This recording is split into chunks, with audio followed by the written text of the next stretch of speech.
The US and UK are happy to talk about political prisoners abroad, but they've created a political prisoner of their own. At every stage, the law has been abused in order to victimize Julian. He has been silenced, he has been disappeared. The last time Julian was allowed to attend his own court hearing was in January 2021. Every time he's requested to be there in person, those requests have been denied. Julian did nothing wrong. He exposed war crimes committed by known individuals. Those who committed the war crimes or responsible for those war crimes have not been held accountable.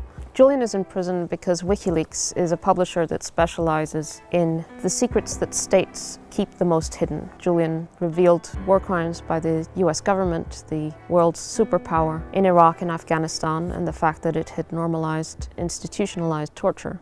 And that superpower took revenge.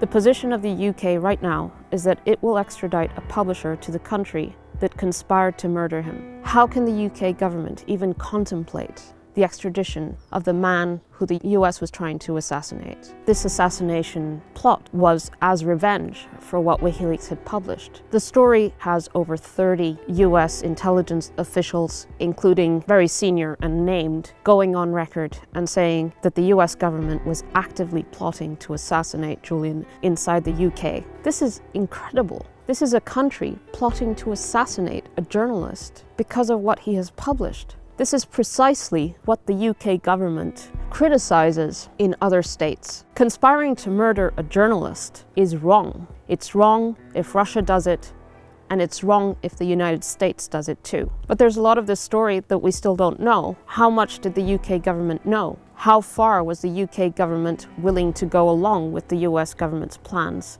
under the CIA directorship of Mike Pompeo? These are questions that remain unanswered. The United States government is the only one that has committed crimes here. Julian has done nothing wrong. By prosecuting Julian for doing the right thing, they're also denying the existence and the validity of what he exposed. Because the United States is not a member of the International Criminal Court, the only accountability that exists is the exposure through WikiLeaks of the fact that these people were killed. So by prosecuting Julian, they're not just prosecuting Julian, they're putting the memory of all those people in prison too. Light them all up. Hey, Roger. Keep shooting. There's no question that the information that WikiLeaks published about the Iraq and Afghan wars and Guantanamo Bay was in the public interest. Julian is being prosecuted under the 1917 Espionage Act. That act was enacted during the First World War. US constitutional lawyers have long worried that the broad wording of the Espionage Act would be repurposed in order to go after the press. The Trump administration decided to prosecute Julian and WikiLeaks because the agenda of the Trump administration was to target the press. The US First Amendment is the gold standard globally on press freedom, and the prosecution against Julian is the single greatest attack there has been on the First Amendment, and that is Trump's legacy. My message to Joe Biden is that you are furthering the worst legacy of the Trump administration. Don't let this also be your legacy. Drop this case. If you don't drop this case will be used by future administrations in order to silence dissent, in order to silence the press. This is the most serious attack on press freedom there has ever been. The United States government is saying that any person, anywhere, is bound by the US Espionage Act. This is a completely absurd and dangerous proposition. Julian is not a US citizen. He's an Australian citizen who was working as a journalist in the United Kingdom. He owes no allegiance to the US government. He received information from a source, Chelsea Manning, and he published it. That's all he did. And now the United States is threatening Julian with a life sentence, 175 years. It advances the absurd notion that a country can limit press freedom beyond its borders, that it can crack down on foreign journalists abroad. Imagine if Turkey now uses the same logic that the US has used to say that a British journalist in France should be extradited to Turkey because that journalist exposed some state-sponsored crime of Turkey's, or Saudi Arabia or China. Every journalist should be alarmed about this, because if they can do it to someone as high profile as Julian, then everyone else can suffer the same fate. The fact that people have such a poor understanding about this case is down to the media. It is the media's responsibility to properly report this case, and it has not been properly reported. And that's why the public is so ignorant about it. Now, why has the media reported so poorly about this case? Part of the reason is because Julian is a media critic.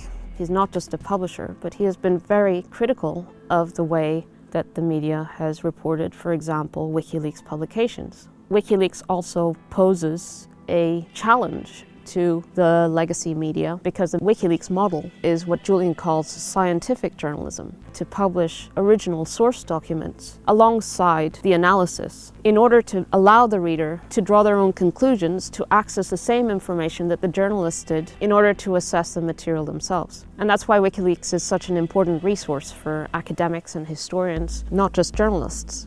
Because Julian's case is a political case, it's entirely up to the political circumstances what is possible and what is not possible. The case is so outrageous that it should be thrown out. It is also politically dangerous and counterproductive for the United Kingdom.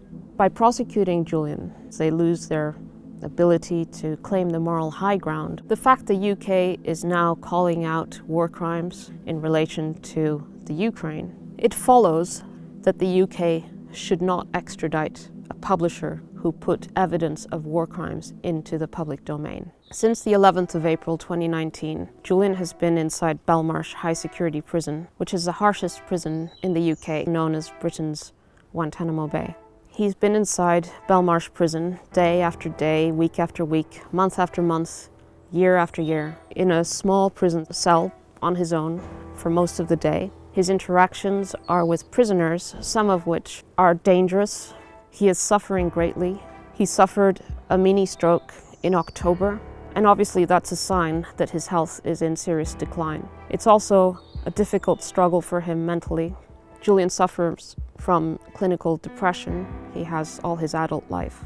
And it's obviously very difficult for him spending so much time in isolation away from his children and from his family and friends. I have 2 children with Julian. They are 3 and 4. Our eldest was born when Julian was still in the embassy in 2017, and he would go to the embassy to visit Julian. We kept it secret so a friend would come in posing as his father, until a guard from the embassy approached me outside the embassy and said that I shouldn't bring the baby in anymore because they had been instructed to steal a nappy in order to analyze the baby's DNA. Our youngest just turned 3. He was a few weeks old when Julian was first arrested. And he's only ever seen his father inside Belmarsh Prison. For both of them, the only memories they have of Julian is inside Belmarsh Prison. Because I don't know how long our children will have with their father, if they just have a few months maybe, before Julian's taken to the United States and will most likely lose his life there. I try to make their experience with their father as enjoyable and light as possible. I don't talk about the fact that we're going to a prison. I've just said that there are bad people that are preventing Julian from coming home, but that he wants to be at home. But obviously when they go into the prison, they experience the prison. They walk past the razor wire, they get sniffed by the sniffer dogs, they have to get searched multiple times going into the prison, inside their mouth and under their feet. So they experience it themselves. But I don't want the experience to be scary or intimidating. So I do my best to make it a normal situation. The only thing that matters to me is to be able to reunite my family again. Julian has been deprived of being able to see his children grow up day to day. All we want is to be a normal family. The fact that he's being deprived from his family for no reason at all, just out of a spiteful, cruel sense of vengeance by the superpower who he exposed, has to come to an end. No one should be treated this way. I ask each of you to help me fight for Julian. Go to don'textraditeassange.com. There's a tab that says Take Action. Take all the actions where it says Take Action. Write to your MP. Come to the protests. There may be a way that you are specially placed to help me free Julian. Please contact me directly. Every person can contribute to help fight for his freedom, help bring him home, help reunite Julian with our young children. It is incredibly important that stories that don't get enough airtime in the mainstream media are able to be covered elsewhere. I encourage each person that can afford it to support independent journalists, independent media like Double Down News. So if you can, please support Double Down News on Patreon.